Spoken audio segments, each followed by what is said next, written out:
नमस्कार दोस्तों, आज हम बात करने वाले हैं कि जो हम आमदनी करते हैं उसी आमदनी में से हम कितना पैसा बचा के करोड़पति बन सकते हैं या किस प्रकार से हम बचाएं कि हम आने वाले फ्यूचर में अपने लिए एक अच्छी वेल्थ बना सके, बच्चों के लिए या अपने लिए जो भी आपका सपना है उसको पूरा कर सके।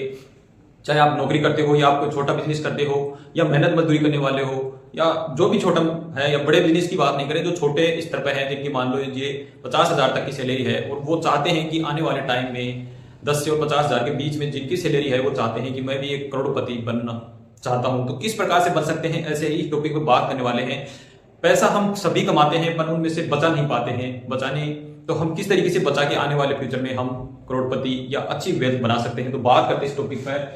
सीख लो पैसा बचाने का फॉर्मूला। सबसे बड़ी बात है, पैसे सभी कमा रहे हैं पर पैसे बचाना हर आदमी की बस की बात नहीं है, क्योंकि वो बचा नहीं पाता है, सारे पैसे खर्च कर देता है, खर्च करने के बाद बचाता है। तो अगर ये फॉर्मूला आप सीख गए तो आप भी करोड़पति बन जाओगे।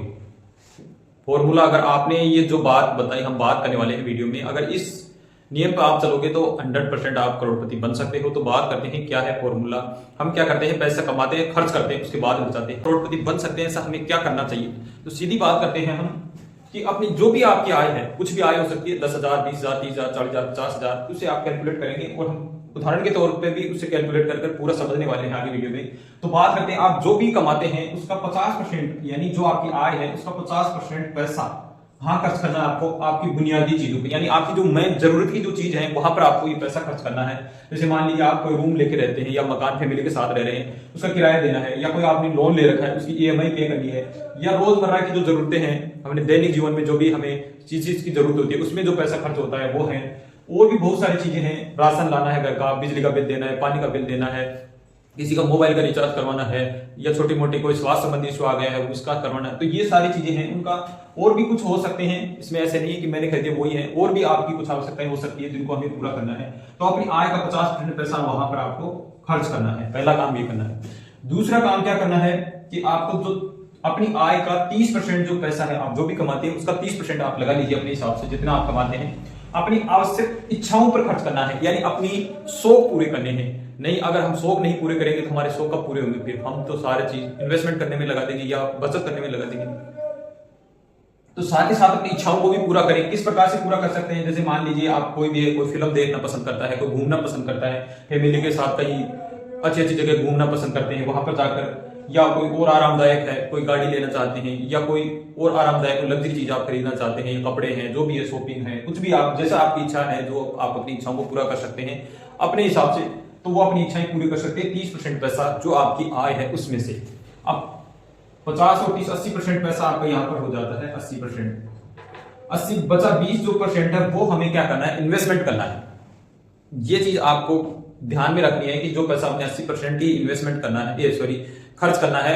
अगर इसे ज्यादा करोगे तो फिर आपका जो बजट है वो गड़बड़ा जाएगा, तो उससे आने वाले जो फ्यूचर में आपकी जो ग्रोथ चाहिए या आपको जो प्लानिंग कर रखी है वो पूरी नहीं होगी। तो इसलिए कम से कम हमें 20% पैसा इन्वेस्टमेंट जरूरी है करना।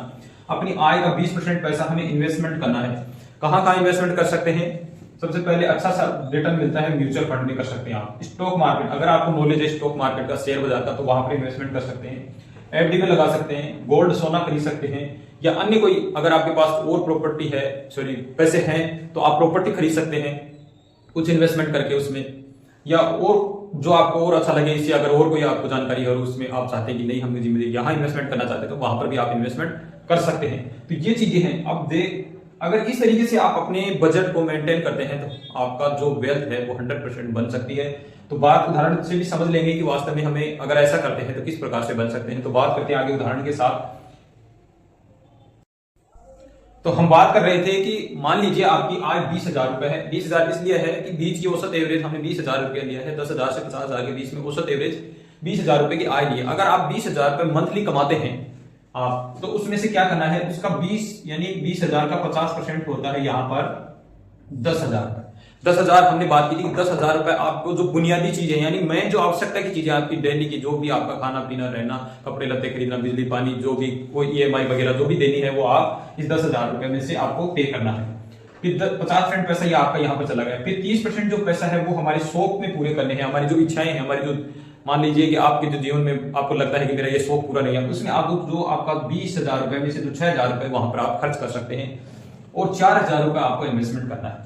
अब ये इन्वेस्टमेंट करने से कैसे आप करोड़पति बन सकते हैं, उसी मेन मुद्दे पे हम बात करने वाले हैं।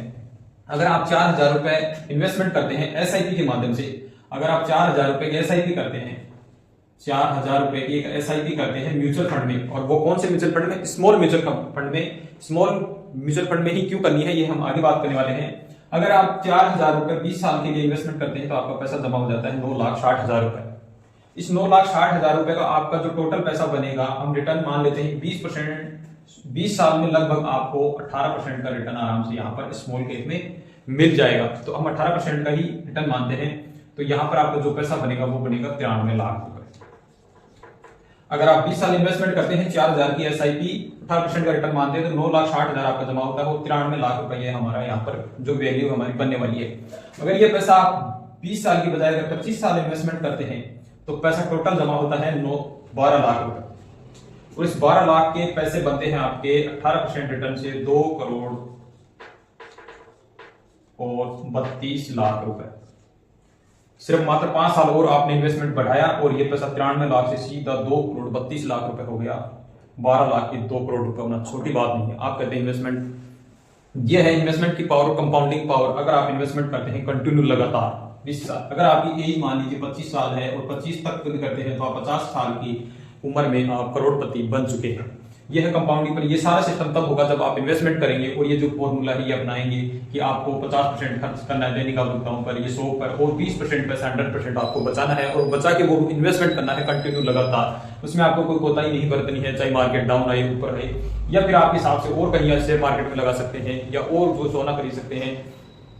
हर महीने आपको सोना नहीं खरीद पाओगे, शायद मेरे को ऐसा लगता है कि 4-4 हजार रुपए हर महीने नहीं खरीद पाते हैं लोग बाग, तो या तो एफडी करवा दीजिए या रिकरिंग डिपॉजिट या पोस्ट ऑफिस में जमा करा दीजिए, या सबसे बेस्ट है कि आप एसआईपी करवा दीजिए अपने अकाउंट से, ऑटोमेटिक वहां पर सिस्टम चलता रहता है, अपने आप जमा होते रहते हैं। ये है स्मॉल कैप की बात कैसे कर रहे थे कि लंबे समय में सबसे ज्यादा बेस्ट रिटर्न देने वाले हैं स्मॉल कैप, और स्मॉल कैप में ही इन्वेस्टमेंट करना है। और बात करते हैं स्मॉल कैप में भी हमें कौन से में इन्वेस्टमेंट करना है। अगर आप स्मॉल कैप में इन्वेस्टमेंट करते हैं तो उस स्मॉल कैप में आपको इन्वेस्टमेंट करना है स्मॉल कैप म्यूचुअल फंड में जिसका AUM समझते हो सबसे ज्यादा हो, सबसे ज्यादा हो या ज्यादा हो, ऐसे मान लीजिए सबसे ज्यादा हो या ज्यादा, कम वाले में नहीं करना है, उसका AUM अच्छा खासा होना चाहिए। उसमें आप इन्वेस्टमेंट करोगे तो आपको जो रिटर्न भी वो ऊपर की ओर जाता हुआ दिखाई देगा। पर तो सभी जाएंगे, पर उसका बेस्ट रिटर्न हो सकता है आने वाले टाइम में। AUM का मतलब है कि एसेट अंडर मैनेजमेंट, यानी जो कंपनी जो म्यूचुअल फंड की है उसमें कितने लोगों ने पैसा लगाया, वहां पर कितना सारा पैसा लगाया, सबसे ज्यादा पैसा जिस म्यूचुअल फंड में लगाया उसी में आपको इन्वेस्टमेंट करना है। एक्सपेंस रेशियो भी थोड़ा देख लीजिए, एक्सपेंस रेशियो भी वहां पर कम हो, यानी 1% से कम ही होना चाहिए। 1% से कम एक्सपेंस रहेगा तो आपके लिए और अच्छा है, क्योंकि वहां पर इससे भी आपकी वेल्थ बनती है। तो ये जानकारी थी, अगर आप इस तरीके से करोगे तो 100% आप वास्तव में करोड़पति बन सकते हो। वीडियो में दी गई जानकारी एजुकेशन पर्पज की वीडियो है कि आप इस प्रकार से अपने पैसे को बचा सकते हैं, इस प्रकार से खर्च कर सकते हैं और इस प्रकार से इन्वेस्टमेंट करके अपने फ्यूचर में प्लानिंग कर सकते हैं। अगर वीडियो में दी गई जानकारी आपको अच्छी लगी हो तो चैनल को लाइक कीजिएगा, शेयर कीजिएगा, सब्सक्राइब कीजिएगा। इसी के साथ जय हिंद, जय भारत दोस्तों।